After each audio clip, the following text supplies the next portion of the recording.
સુરતમાં રહેતા યુવકને પ્રેમ સંબંધમાં યુવતીના પરિવારના લગ્ન માટે નહીં માનતા લાગી આવ્યું હતું, જેથી યુવક સુરતથી મોપેડ લઈને ભરૂચ નર્મદા નદીમાં આત્મહત્યા કરવા આવતા નદીમાં કૂદવાનો પ્રયાસ કરવા જતા સી ડિવિઝન પોલીસે સ્થળ ઉપર પહોંચી તેને સમજાવી બચાવી લીધો હતો।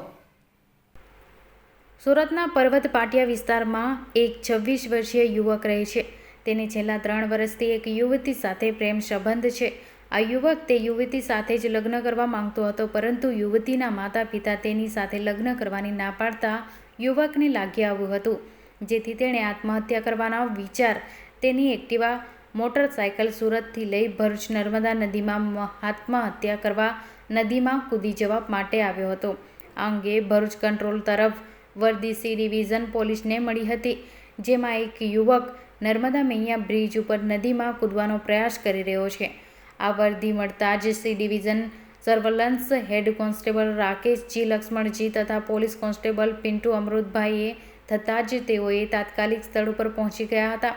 આ સમયે એક યુવક બ્રિજના ડિવાઈડર બાજુ નર્મદા નદી તરફ મોં રાખીને બ્રિજના કિનારે ઉપરથી નર્મદા નદીમાં કૂદવાનો પ્રયાસ કરતો હતો। તે યુવકને યુક્તિ પ્રયુક્તિની નદીમાં ન કૂદવા સમજાવતી બહાર લઈ આવી તેને બચાવી લીધો હતો। આ યુવકે તેની હકીકત જણાવવા પોલીસે યુવકના પરિવારજનોને સંપર્ક કરી પોલીસ મથકે લાવી તેનું કાઉન્સેલિંગ કરી પરિવારને સોંપ્યો હતો।